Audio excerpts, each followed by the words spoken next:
Hey, if you're having some trouble with the raids, I've got two Pokemon here who can knock out Cinderace just like that. So the first is Slowbro, as you can see.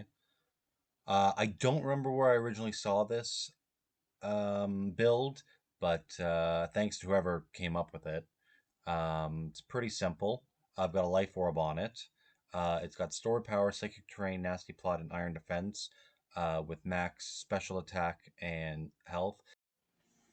I'd like to give credit to who came up with the build, but I do not remember. I saw it on TikTok, but it works exceptionally well. I have done 10 to 15 raids, and I think I only lost one, and I might have just run away from that.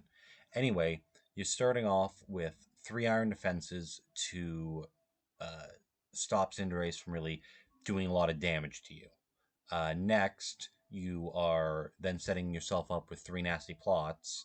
That way, you're +6 defense, +6 uh, special attack, and depending on your teammates and how much they do, will depend on if you have time to do the psychic terrain or not.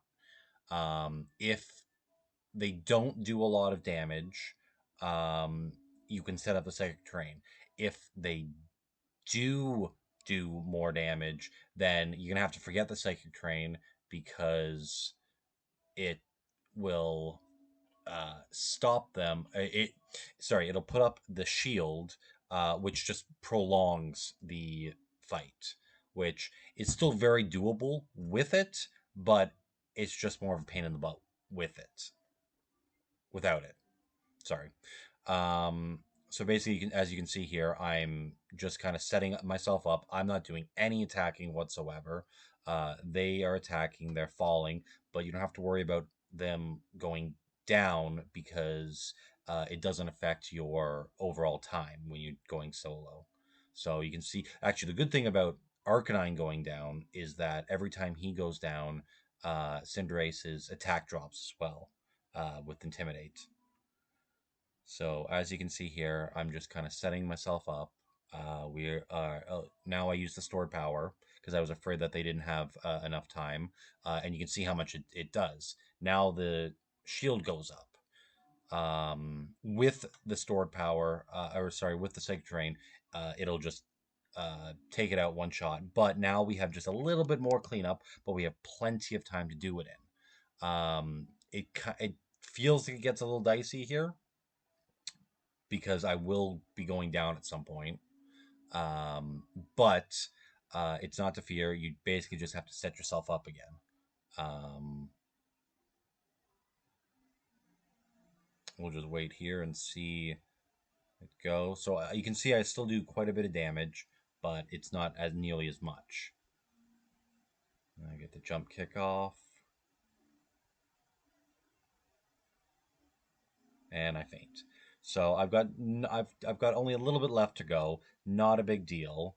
Like I said, you will drop the time, but I have so much time here to play with. It's not a worry. So I'm going to just set up, I believe, 1 iron defense, and I think I do 1 nasty plot. That might be overkill. I might not even need those. I might just be able to spam um, store power. But just to be on the safe side, I've got the time. It's not a big deal. So with all that, we will set up the nasty plot. And so actually, I should talk about the second Pokemon now, Espathra.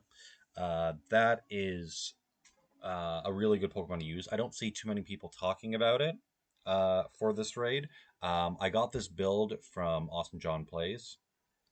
Yeah. Um, I switched it up just a little bit, nothing too major. He goes for health. I went for defense just to try it out. Uh, Works fine. I don't think it makes a difference either way. So you can see I beat that. Got some great rewards. There is now the Espathra. It's got Lunar Crash, Calm Mind. The Dazzling Gleam doesn't really matter. Don't need that third move. But then I have Reflect. So we start off with a Reflect. to put our defense up. And what's really cool with Espathra is that every time Cinderace does the bulk up, we also get the plus for the bulk up. Now, the attack part doesn't really matter, but the defense part is very viable. So every time he goes up in attack, we go up in defense, meaning it's net even. He doesn't do any damage to us. So this way it's very different than playing with Slowbro. We are using Lunar Crash to attack him because every time we attack with it, it lowers his special defense 2 stages, and we're also doing damage.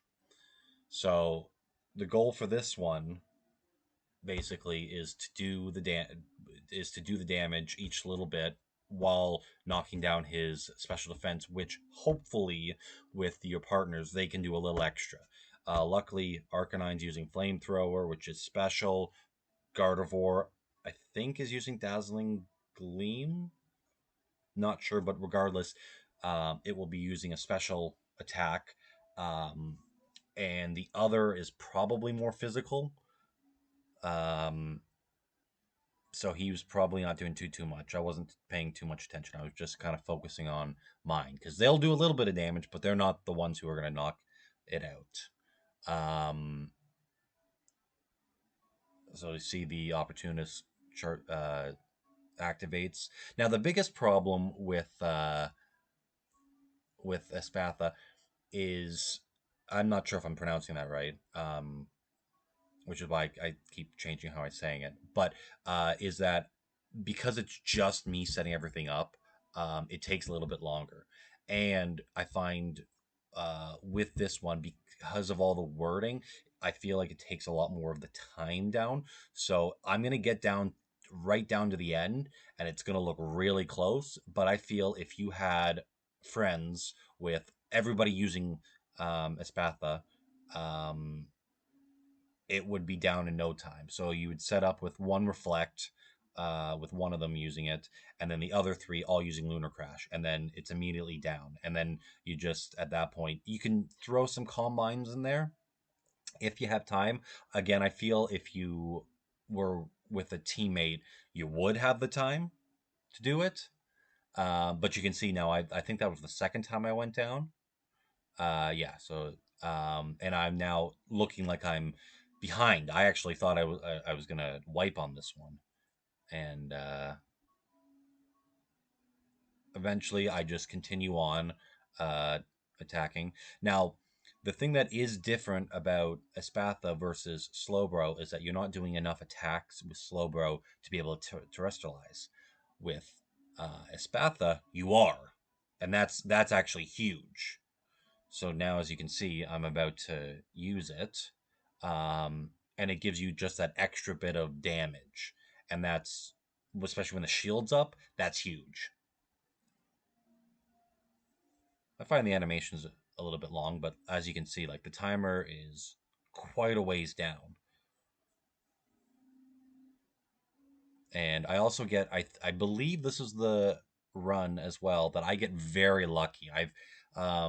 He's missed me quite a number of times, and he misses me near the end as well. So I think that was one he missed. Yeah, I think that was one he just missed.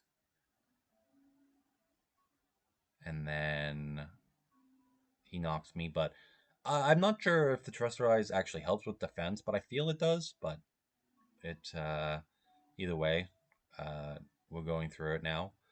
And as you can see, another one of my allies fell. But now he can use the bulk up. But again, it doesn't really do anything because the opportunist kind of neutralizes it. But again, I find with Espathra, it seems to take, because of all the things that it keeps talking about, it uses up a lot more of the time. So it does look like I'm running out of time to actually get this done.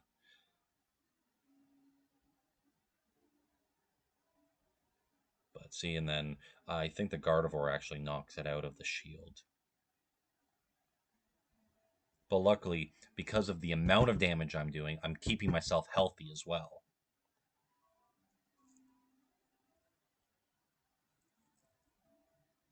So that's also different from Slowbro, is that you're keeping yourself healthy in this, whereas with a Slowbro, you just kind of whittle yourself down.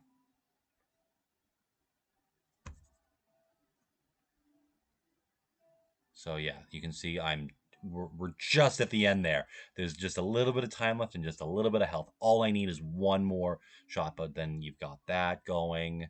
I think he attacks me, and then I get burned. So then that animation goes off, and then luckily I get the lunar crash off. So, but that's basically it. I feel um, it's a lot more situational with the Espathra, but it's I find it a little bit more fun. But if you had multiple of them, it would definitely go further. Whereas the Slowbro, you can easily solo that, no problem. So thanks for watching. Hopefully that helped, and take care.